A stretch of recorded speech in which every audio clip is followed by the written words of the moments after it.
That's awesome. What's up, everybody? How you doing? Welcome to CGTV. Chris. What's up, Logan? Tonight is actually going to be the last, as a little housekeeping. Tonight is going to be the last Monday night call that we do for this CGTV. Oh. And the reason for that is what we're starting to see more and more of is, well, in the evening time, which, I mean, we're here at 6 p.m. Chris has a family. Well, let me do it. You ready? Oh, yeah, you go ahead. All right, so we talk all the time about like spending time with your families and, you know, really saving time and, you know, pre-qualification, all these things like that too. And we realize that we're kind of dropping the ball on that by just having these calls, you know, during family time on Mondays. So we had a poll go out, and we think that the best time to actually have this call, most efficient to the viewers actually watching it, to actually implement as well, is going to be on Thursdays at noon Eastern time. So that allows for people who are, you know, waking up on the West Coast, being able to still have that time to come in and watch it. Those who are on the East Coast, you know, during their lunch break situation, or when you're working, you just pop in the headphones and you're good to go. Yeah, because our goal is for, you know, if we're going to be sitting here having these conversations, our goal is to bring meaningful content to these actual conversations. And if we're doing that, that's great. We want to make sure people are actually able to listen to it. And what I don't want you to have to do is compete between taking a kid to soccer practice and listen to, you know, Logan. So I just think it makes sense. Yep. So this is going to be the last Monday. This Thursday, we're not going to have a Thursday one because it's the last week. But starting next week, they're going to flip over to Thursdays at noon Eastern. Same channel, same place, same everything, but just different time. And of course, we'll still have the replays and everything on podcasts. So nice and easy. Yep. And it's cool to see how far we've come because I think Aaron and Mike actually told me today is actually the 1-year anniversary of us doing CGTV. And I think we've probably missed maybe 3 or 4 over the whole year. So when you want to talk about, and here's what's even crazier, and why we keep doing it, is we are trusting the process on this stuff. Of the more that we can be in your ears, the better you're going to be as a contracting business, which then means in turn, you're going to want to come back and keep working with us. Because if you look at the viewership live over time, it's dwindled, which either means A, we're dumb and we should stop this thing, or B, we just go screw it. We know this is good stuff. Whether you want to hear it today or maybe in a year, you're going to go, well, maybe now I'm ready to listen. It's just continuing to put out that great stuff out there and just trusting the process and knowing it will come back. Yeah, and I always hear from people like, oh, Chris, you talked about this on CGTV. And I'm like, but you never put hashtag live or hashtag replay. So if you're actually watching this live, do us a huge favor. I know it may sound silly, but actually put hashtag live or actually put hashtag replay if you're watching this as a replay, because it allows, I mean, a little bit is validation, but it really allows for us to make sure we're positioning things in the right way, make sure we're going the right direction. Correct. So here's what we're talking about tonight is we're going to be going down the past couple weeks, Chris, myself, like half the CGN team, we went to 3 different conferences / trade shows. Chris went to LA 2 weeks ago. All right. And it was the Build Expo trade show. I, 2 weeks ago, went to Denver for the Mile High Profit Summit. And then Chris and I together last week went up to DC for, there's a coaching group for remodelers called Remodelers Advantage. We went up there for their annual conference that we got, and we exhibited at all 3 places. Now, the LA one, the Denver one, and the DC one had essentially 3 different types of contractors at each of those locations. And I think a large part about that was just really the entrance to actually be there, right? So the LA convention was free to everyone. So you have everyone from, you know, people off the street, you know, remodelers, handymen, real estate agents, you know, designers, architects, lenders, you know, it was free to go. So everyone it was kind of a free for all in that way. Overarchingly, there was a lot more people at those shows because it was free. Right? And then I know at Mile High, I bought 3 tickets, so I know exactly what the price is. But yeah, so around $1,400, $2,500, depending on what you kind of buy. So there's a little bit of a price of admission to go there. Obviously, you're flying out there as well. But then when you think about the Remodelers Advantage, I think it's $10,000 to be part of the group, and they pay like a quarterly fee as well. So there was a heightened amount of money that was actually spent there. And because of those different thresholds, you had different, I guess, contractors at different stages of their business. Yeah, and I would say that even if you took the money piece out of it, the way, and what we're talking about tonight is the difference in the people in LA versus the people in Denver versus the people in DC, because again, it's not like, oh, one type of group is better than the others. It really just comes down to you're at different points in your business owner journey. And it's interesting for us to see the, LA stuff where it's a lot of people that are new-ish, or they've been around for a couple years, but they've never spent any money on like investing in themselves and stuff like that, all the way up to DC where, I mean, what was the biggest company there? Like doing like 35 million bucks a year? Yeah, there's one that was doing, it had a panel, and there was a person who was doing 10 million, 25, and 48 million. Yeah, so, and this is like in residential work, I think, not commercial where it's all like residential. Correct. So you have different stages of this stuff. So it's interesting to hear how different people think. And all we're doing today is essentially just kind of explaining the 3 different events that we were at, what stage in the business these people are in, and kind of what we gleaned from their insights, how they're approaching things. And then hopefully if you're in, maybe one of the first 2 stages and you're listening to how the people at the big stages are operating and thinking, that kind of sparks a little bit of interest. So that's the idea. Yeah, and I think just kind of going off of what was the conversation like, right? So what was in LA, what was said when I said, hey, what are you doing for marketing? So LA is a free trade show, not a conference. There's a couple I did a breakout session for them in Atlanta, and they have a couple like keynotes, but it's, it maybe fills up with like 50 people max at these keynotes compared to a conference where you're there for a couple of days and you're ready to grow. So it's a free conference, you walk by, or a free trade show, excuse me, and you walk by, and that's kind of who's showing up. So take it away, Chris, because you were in LA. Yeah, so LA was great in the sense that we were able to get Alden and Mike back in front of contractors. Like Mike's been killing it right now when it comes to putting out content for, even sales conversations, talking about how you're actually able to influence through marketing, or talking about all the different video stuff. But it's still really cool to see Mike interact with contractors in a way he's able to ask questions to them. And one of the questions he asked was, what are you doing right now for marketing? And overarchingly, it was, I don't do anything for marketing. I just get word of mouth. And I don't think there's anything wrong with having word of mouth, leads coming in your way. But I think that what happens is we all recognize that we can't, if we want to get to a certain level of business, we can't rely solely on word of mouth, because there's no consistency that's there. At least that's not, we don't have as much lever to pull on that consistency. So it's cool to be able to do that. I really loved Alden getting out there, who actually creates the websites for us, Alden and Fort. But it was really cool to let Alden, who may not necessarily be client facing, have more conversations with contractors. But overarchingly, if we look at the conversations had in LA, they were very much, I don't market, I don't need to market because I get all my clients word of mouth, and they also were very, very busy. And by busy, I don't necessarily mean busy doing jobs, but just busy doing the things. I can't find enough time to do this. Like those conversations, they really valued the idea of pre-qualification. I was at Denver this year, so I don't know what that looks like, but I know it was totally different, than it was, in DC. So just kind of piggybacking, just staying on LA for a little bit. So they're coming in, they are busy. Are they making money in your, did you talk to them about And making money is obviously relative. I mean, I think that people were saying, hey, $200,000, $300,000, $400,000, situation. They were happy for that. A lot of them were very much there just to, maybe they didn't have a real purpose behind it. And and that may sound wrong, but they couldn't articulate a purpose. They couldn't say, hey, I'm here to hopefully to get this, right?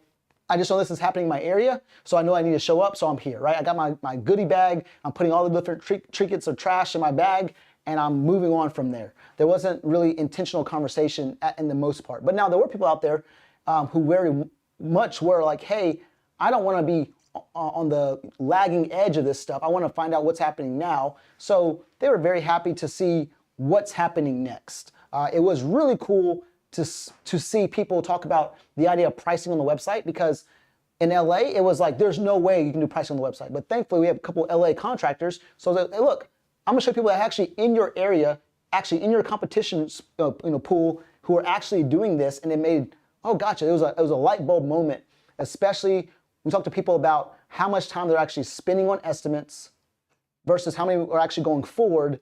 And if you actually say, hey, I take 3 hours per estimate and I'm doing them all for free, and I have 3 that don't go forward a week, That's 9 hours you can put back in your business if you have a system to do that. So that was really cool to think about that. So funny enough, all the LA people, in my opinion, the next step of what they should be doing is going to like the Denver. So Denver was the Mile High Profit Summit for Contractor Fight. And those are people that they're ahead, in my mind, they're ahead business-wise of the LA people. Because the LA people, they don't know, or they may, but they just may be like, hesitant to do it, but like the investing in yourself side of things. And we're speaking in generalizations, just so you know. Yeah. So if you're at one of these events and you hear this, don't get butthurt about it. But the Denver crowd was very much like, let's tell the stories. Let's go ahead and like overcome shit mentally that we need to overcome, because then we can be the best version of ourselves business-wise. So all the LA people that are newer and they don't understand, that your time is money and that there's a different way. Essentially, for the LA people, from my interpretation of it, is it's like inception, like the implanting of the idea that there is a better way to run the business, not just to work all the time. And I think even with those types of people, like, and we all go through, especially like, I went through that. Like, I took busy as a badge of honor my first couple years because, I'm so busy to do this, I'm so busy to do that. And I looked at that as like, I didn't necessarily, maybe, I don't want to say I didn't know what I was doing, but like, I wasn't confident enough in all the things that I had going for me. So I just used busy as my excuse for a lot of things, as my identity. It was just busy. Denver is getting out of that mindset. Denver is all about, you don't need to be busy, right? You just need to be efficient. Yep. So you can be in a much better space. So all the people there, it's a lot. Some people are spending money on marketing. Other people are, they're not. But I would say everybody there knows that they need to be doing that. They're not I only do word of mouth. It's, I know I need to be producing content. I know I need to be generating reviews. I know I need to have a website that it costs money. Like, yeah, I think people also at Denver are forward thinking, because they're like, I'm going to leave my place of business. I'm going to leave my crew or wherever I'm leaving there. I'm not going to be making money maybe with my hands these next couple of days. Yeah. I got to invest my time. I got to buy a hotel. I got to buy a ticket. So it's like, if I'm doing all those things, I think that was part of the indication that they're thinking beyond just the right now. Yes. And I think part of it, though, is they just haven't been doing that long enough that you're in this spot, which is the DC conference, because it takes time. Yeah. So they've seen the light, and they're progressing in the right direction, and they're looking for. It's just too early on, and some people. We deal with that where some clients will come back and they're like, Logan, like, or whoever they're talking to, like, hey, I'm doing all these things. What else should I be doing? And I'm like, nothing. Yeah. Do that. Let it ride out. Like you can't get more reviews than clients that you have. So like, there's nothing more you can do. Or like on the SEO side of things, like, hey, it's gonna take 6 months. Like, Google doesn't even pick up your stuff really for some time. So like, let it ride out. Like, you can't force it. Like, there's a couple things that you can do that's gonna help, but like, for the most part, just focus on your stuff and like, let this happen. So sometimes the impatience aspect of it can creep in, but Denver was really good because there was a lot of people that, are semi-new to that, overcoming this hurdle and investing in themselves. So it's cool because these are people that are getting more and more used to being confident in who they are, which was really cool to see. We had, we had, a lot of good conversations. You had Marcus Sheridan, who wrote They Ask You Answer, the visual sale, up on stage. That was really cool because he talks about the idea of content, and this is what you got to do for blogs, and this is how you want to do video and stuff like that. He was awesome, but it's funny because before the talk, we had a booth and I'm talking to people about posting on social media, and these are people that are posting, which is fantastic because I think the people earlier on, when I don't market, they don't really post much. They just kind of, put something up there and say, give me a call. Every so often, these are people that are more consistent, but they're still having to do it themselves. So they're not quite the DC level where they have a full-time in-house social media manager that's doing it all for them. So they don't have like the capability or the, whatever you want to call it, to do it over and over and over, the capacity, if you want to say. But it was like, hey, when you're posting, keep posting, but let's walk through how to craft a really good social media post from a text perspective. So when you put a photo up there, it actually has all the right text that's going to make your life easier. Plus, what you're doing is right now you're building the system. So when you do hire a social media person, you can say, look, I've got 6 months of consistent posting. Go through the data and the insights, and you can see which types of posts are doing better. But the first piece is you got to get consistent. And that was this crowd where it was like focusing on getting consistent, helping people out, and just kind of continuing to get those people to get pushed past, the $1 million mark, the $2 million mark, things like that. So that was really fun. It was cool to see a lot of our clients over there. But the mindset there was more so I'm either A, know I need to do this right things, or B, I'm doing them, but it's just still too early to really see it.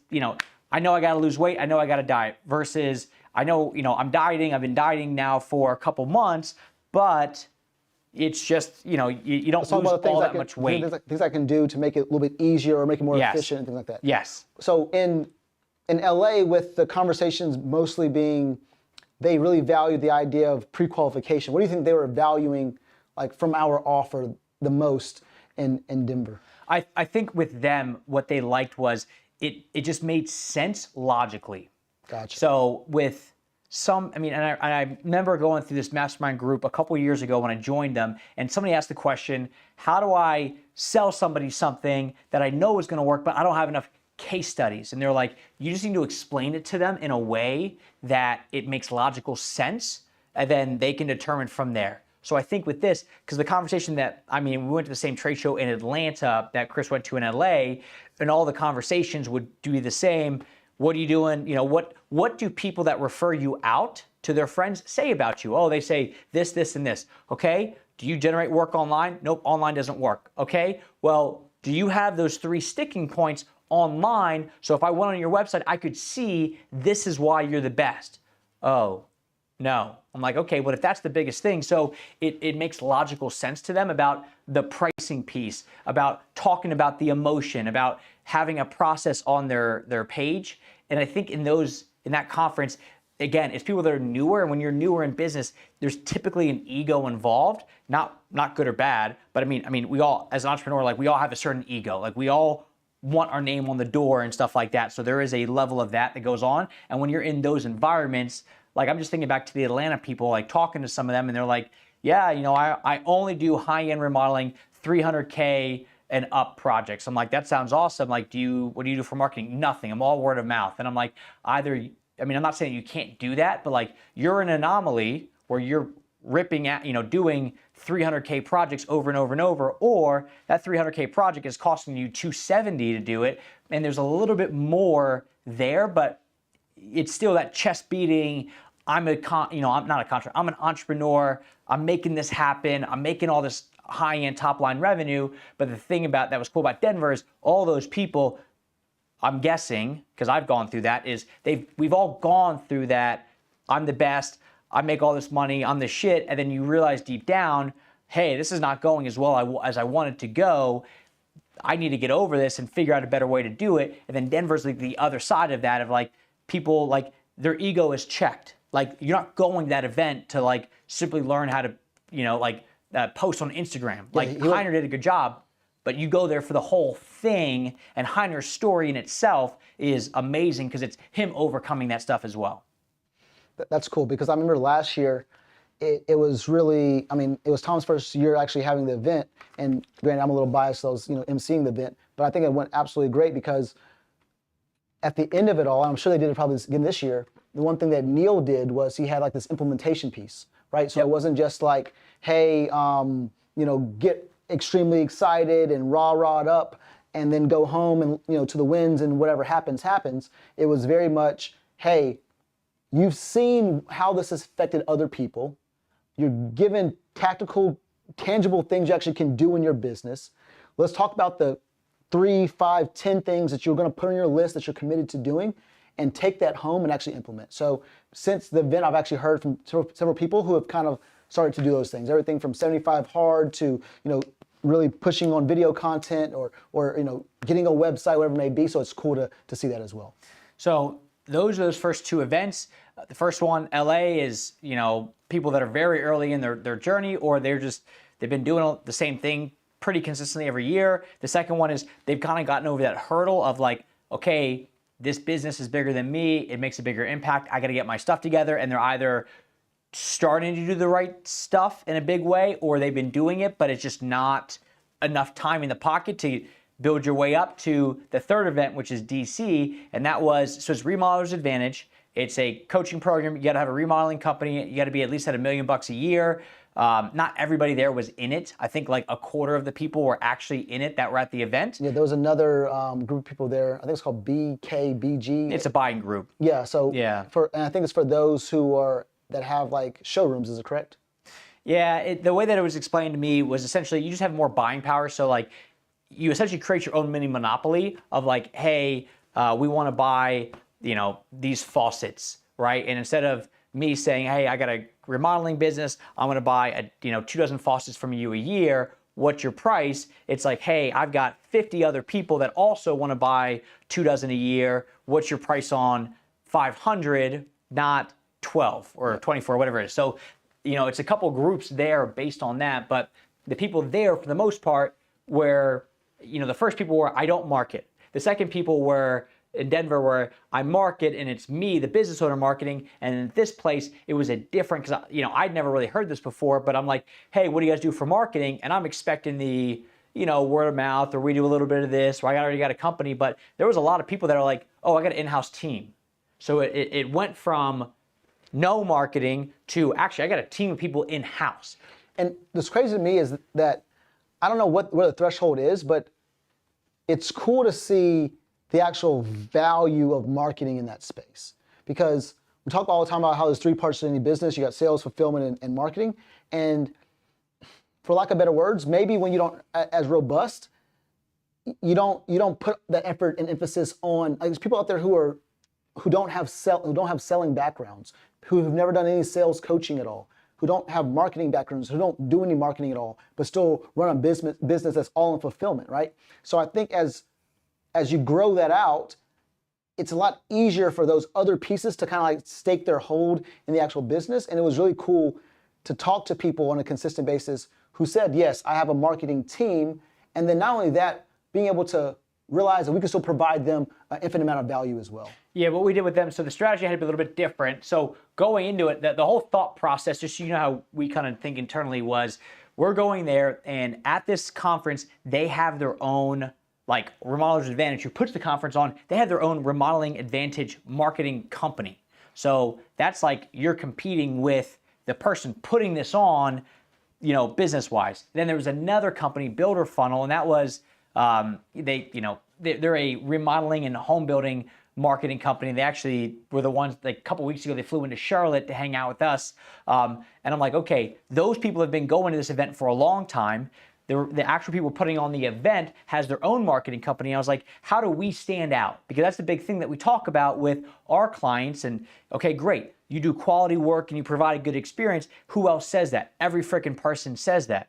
So I'm like, okay, what can we do to stand out? Well, this video thing, I looked on both of the other people's websites and looked at their services. I was like, I don't think they're doing it. And if they are, there's a very slim chance that we're going to train you, and it's probably more along the lines of we'll just do it for you one time as like a standalone service. So you're kind of hopping over it, but real quick, the video thing you're talking about right now is the idea of, we understand there's certain pillar videos you have to have in your business, right? These flagship videos, and us actually going out there filming those videos for them. And so like Builder Funnel, great company, Remodelers Advantage marketing, I'm sure they're great too. Like they didn't have that aspect of video in their actual marketing. Correct. So what we did was beforehand is I wrote a blog that came out on our website about a week ago. And it was all about, these are video, it's called like Video Marketing Made Easy for Contractors. If you haven't read it, go on CGN's website under like the education section, you'll see it there. Actually, Mike, if you don't mind, do you mind putting that QR code or at least a link to that actual blog? Just put the link in there, that'd be great. Yep. Okay.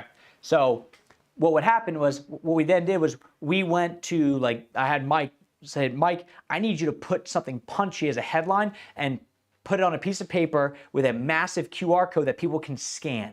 And essentially it ended up saying like how contractors are using video to grow their companies, because video is newer. Newer to this space, and having that major QR code made it super easy. So everybody that walked up to us, and we were, I mean, hands down against, again, the most boisterous exhibitors there, we benefited because the person across from us was like the RA consulting person. The person next to us had a like CAD drawing, but they were pretty popular. So it worked out that these two booths right next to us were doing well, and we were just like, as somebody was waiting for the other person, we'd be like, hey, come on over here. So we'd bring them over, then we'd ask them, you know, what do you do for work? Tell me about your business. What do you guys do in marketing wise? And most of them said like, we have an in-house team or we got another company. And for us, if it's, oh, we already have another company, you know, we could go down the whole pathway of like, well, what are they doing for you? Trying to objection handle. Yeah, just like that kind of stuff. But it's just like they come in when you say, oh, I got another company. It's like your guard is up. So it's like, okay, we gotta break this stuff down, this guard down, so you're not coming in and we're just like, well, if you have another company, what are they doing for you? Let me put in my RFP, you know. So we just had a QR code that we said, let's talk. Are they doing video? Well, and most of the answers were either no or, I should be doing it, but I'm not doing it. Yeah, or they're starting, or yeah, we do some, but usually we do some means no. It's like, do you guys collect reviews? Well, we collect some, which is like, you got 2. And we knew that. So we were like, all right, cool. Do this. Take your phone out and scan that, because even if you don't do it or your team does it, send it to them.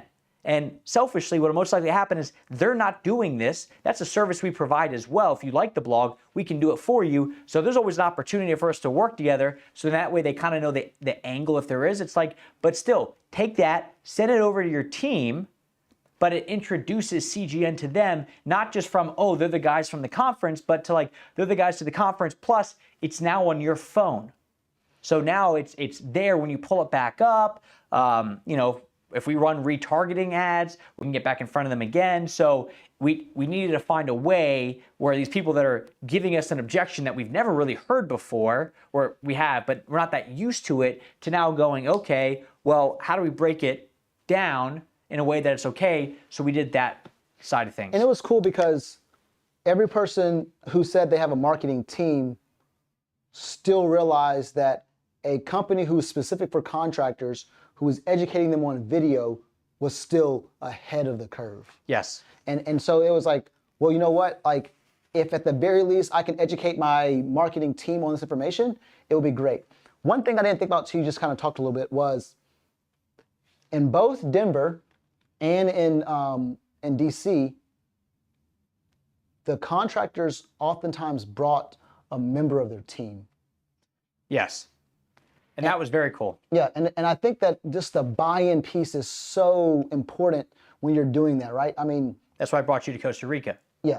Because I know what it's like when I go to these conferences or I sit in on this webinar or something like that, and I'm like, this sounds amazing. I'm not going to be the one that implements this though, because that's not my, either A, I don't have the capacity to do it all by myself, or B, that's not really my role. I need somebody else to do it. So if I went somewhere and they said, oh, here's 5 ways to, you know, add certain phrases into your sales conversation to close more deals, that's, I mean, you need to be there, not me. Now, it would help for me just to understand it, but if I have to then take that information, go back and try to take this person who was essentially taking their whole experience in the sales world in their life and boil it down to 5 bullet points, they're going to do a way better job of explaining it and getting buy-in than I am. So I'm just trying to take, like, have you seen like the Eddie Murphy, Raw, I think it was Raw, not Delirious, the first one where he's like, yeah, everybody goes, you know, comes to my show and they hear it, then they go to work and they mess up all my jokes and you totally get it off.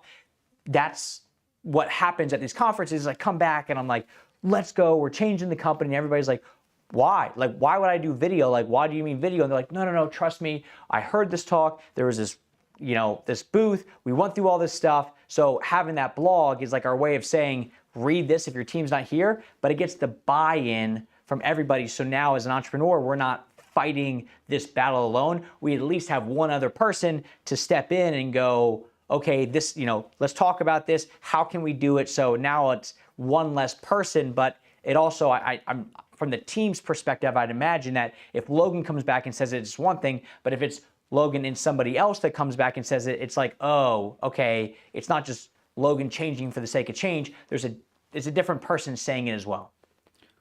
Did you listen to many of the talks in Denver? Not really, because that was like because during the breaks that everybody gets breaks, that's when we're talking to everybody, and then during the off, I probably saw half of them. I saw Sheridan's, I saw Matt Heiner's. So for the talks that you heard, who do you feel like was the most impactful? I don't, or even if not necessarily the most impactful, whose conversation resonated with the pulse that you're kind of, or the vibration you're currently on right now? Me personally, or you say you personally? I mean, for you, who do you feel like you got the most out of?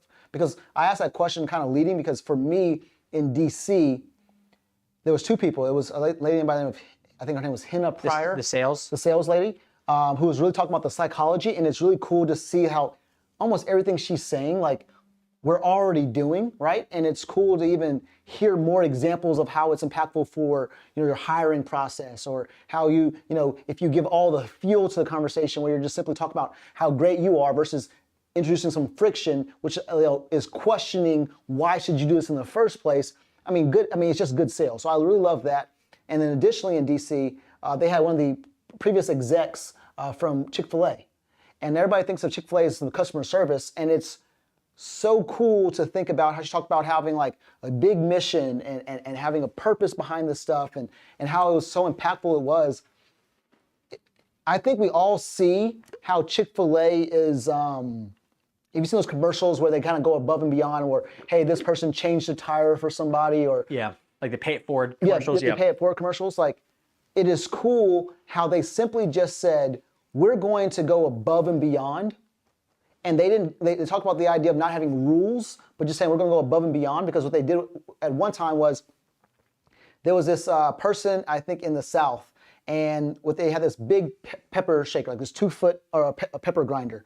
And so the person came out of the store, and they came to the store and they saw that every time someone got a salad, they'd go to them and grind pepper. And so this person's like, oh, this is a great idea. And they brought it back to Chick-fil-A corporate, and they came back and they had this rule where everyone had to do it.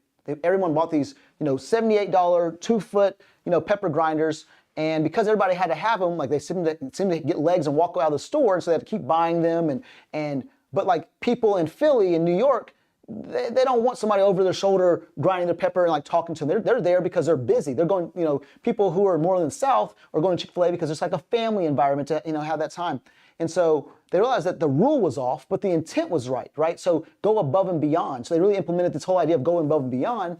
And then you have these stories of, people and I think they talk about in, I don't know, was it Dallas or wherever it was, where it flooded in that area. And then this person called Chick-fil-A about all people that could call in a sense of emergency. They called Chick-fil-A because they knew that person was going to help them out. They didn't know how, but the person's like, they think of someone helping me out, they call Chick-fil-A, and they actually set up a boat to actually come to that person's house, and it's a great, incredible video. Or the recent story where there's this person in the parking lot, being like, harassed, and this person like, defends them as well. So it was really cool to see how Chick-fil-A has created this like remarkable culture surrounded on things that maybe you necessarily don't think about. So that was pretty cool for me.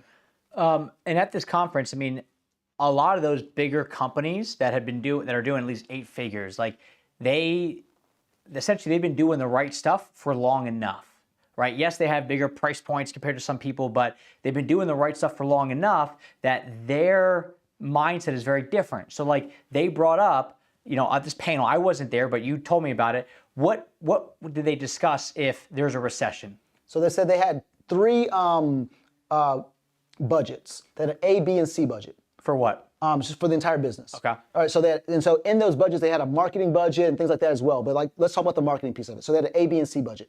A budget was like things are going really great, right? So things are going really great, and we're going to be spending, money on the company parties. We're doing all this stuff. Great, it may be. B budget is things are not going as great as we optimally would want them to be, but they're okay. And so we're going to have like more of our linear standard kind of budget where they're still spending, $25 million business, still spending, $300,000 on marketing in the year, right? And they talked about the idea, and the C budget was like the oh shit budget, like, hey, things are not that great, but we know that we gotta be doing stuff. And it was cool to hear that even with that C budget, they're like, if things are not going great in the market, because we've already built ourselves up to this certain like level, and we have the resources because cash is king, we're going to flood the market with our marketing so that during this time that there's not one person who is actually in the buying situation who's not buying from us. And so it was really cool to think and hear, one, having 3 different budgets and thinking about it in that way, spending, $300,000, $400,000 on marketing and realizing that's part of the business. Like there's actually a marketing arm that's actually there. But really saying, hey, look, if this recession has an effect, what we're going to do is we're going to flood the market with dollars to build our own brand during this time, because they were so forward thinking that we're always going to, we're going to come out of this. Like, this is not going to happen forever. And it was really cool to think about. It was just like, not if, but when we're going to get out of it. Because I think it's like every 7 years or something like that. Like there's always a correction. And I think they lasted 10 months on average. Yeah, so it was really cool to hear those conversations, because the conversations were totally different. We actually, crazy enough, I saw this guy. I walked up to him, a guy named Tyler Luke. Went to college together, and I was like, crazy to see you, man. Here at the Remodelers Advantage thing.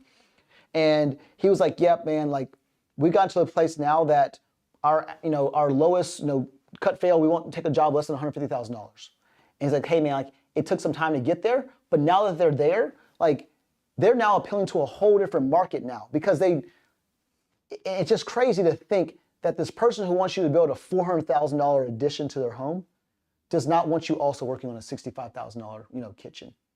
And so he was like, yeah, we entered, because they're in Nashville, Tennessee, we entered a totally different market by just simply having a number that we can't go lower than. And so, it's not necessarily a pissing contest by any means, but it's really cool to kind of see different mindsets at different stages. And, one of the guys who was at $15 million was like, yep, he's in Northeast Ohio. He was doing business beforehand. He was like, yep, I remember these times, and I wish I could kind of, it's really easy to have this, to preach these things, but when you're actually in the space, he was like, darn, it was so hard. But then he's getting here now, and even though the numbers are bigger now, he's starting to realize, okay, it's a little bit easier, even though the numbers are bigger. It's a little bit easier to say, hey, we're going to spend, $400,000 on this. Even though the numbers are bigger, it's a little bit easier because he's seen it kind of the unknown is gone. Yeah. And I wonder how much of that is you can hear somebody do it and then you're like, cool, I'm going to do the same thing, compared to you hear somebody do it and you're like, I think I could do it, but when stuff hits the fan, do you then back out, and then do you then go away? And I think that's kind of something that, even for me, I learned, with all the stuff that we've gone through in the past year, I kept hearing about, don't do this, don't do that. But, part of it was I needed to kind of experience the downside myself to be like, all right, well, now I get it. So sometimes you gotta, for me, I had to touch the hot stove to go, okay, I know for sure it's hot. So it's cool to hear other people to say that, and I feel like, with whatever happens recession-wise and stuff like that, I feel good just kind of saying, okay, this is what we dealt with, but this is the kind of stuff that's gonna play out, and even if people are not buying right now, for certain things, they will buy in the future, because they still will be doing these things to their house or to their website or whatever it is, and right now, whoever's putting themselves, the squeaky wheel is going to get greased. So that's where us going to these trade shows and going to these conferences and posting on social media more and more and getting our, email marketing back up and running and kicking, just because it's not working today doesn't mean that it won't work in 6 months, 1 year, 5 years. So that's what kind of that was very cool to hear from people that they're dealing with that kind of stuff. Cause it's it costs, as you know, it costs money to fly you to Costa Rica, and it costs money for you. I mean, you could have gone to this LA trade show by yourself, but you brought Mike and Alden. Neither of them are sales guys, but it gets the good buy-in from them as well, because kind of piggybacking off what you were talking about, having people go to these conferences. I asked Jamie Carlson, who was one of our clients, Hard Decks. Hard Decks. He was out in Denver, and he I was asking him, I was like, how are you liking it this year? He's like, it's good. But he was talking about his business partner who last year was his first event. And I saw his business partner there and I'm like, hey man, are you excited for this time? He was like, yes. And I asked why. And he said, because last time I was here a year ago, I didn't know how this would impact the business. Now I know. So now I'm really fired up for this year. Last year I was just here to just soak it all in.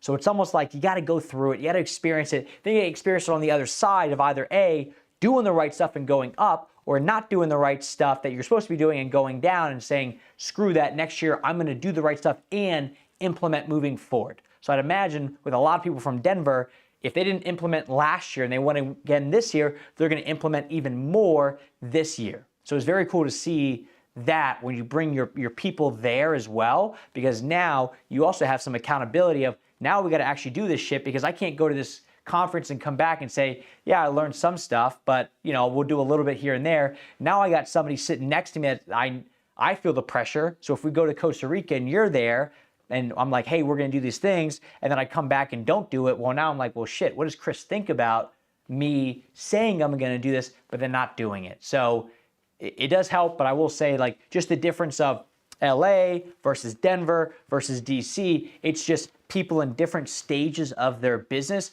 and it's good and helpful to see that, there are, like, the people in LA that are newer to all this stuff, like, there is validity in us talking to them about this stuff, because it's like introducing the idea. But those are the kinds of people that, like, when they showed up, like, it should have just been like, yo, you should just go to Denver. You should just join Battleground. You should just read They Ask You Answer, because this is the stuff that you really need right now, more so than a website.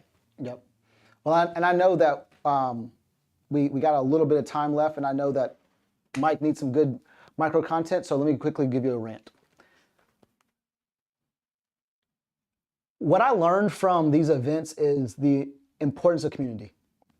It is crazy to go on this road without someone else. The African proverb is, if you want to go fast, go alone, but if you want to go far, go together. And you talked about it, how you can have your business partner there, a project manager there, maybe just someone else on this internet world there, so you can kind of keep each other accountable. And one of the things, and I'm going to share something that someone shared with me pretty recently, was at both of these events, I talked to Tyler, a guy that I know from high school, and also talked to another guy named Bob that's actually one of our clients. And one of the most impactful things was they were at this event, it really opened their eyes up again to the amount of change that had happened over the last year. Talking to Bob very specifically, he had been thinking about how his business was set up right now versus like where he's at right now, and he was comparing it to where he ideally wanted to be. And that is called the gap, right? From where you are right now to where you actually want to go, that's the gap. And when you think about those pieces of it all, it's very much sometimes disappointment, frustration, maybe feel like a sense of incompleteness. And when you're thinking about it, you're honestly thinking about it the wrong way. Because if you totally reverse that, if you start to think about where you are right now versus where you've come from, that's the actual gain. And if you think about what has happened in these last 12 months, last 6 months, and if you get into the habit of actually doing that, it totally changes your mindset. Because if you think about it, okay, gotcha, we're the Bengals and we didn't win the Super Bowl, last year. We lost to the Rams. Well, that's gap thinking.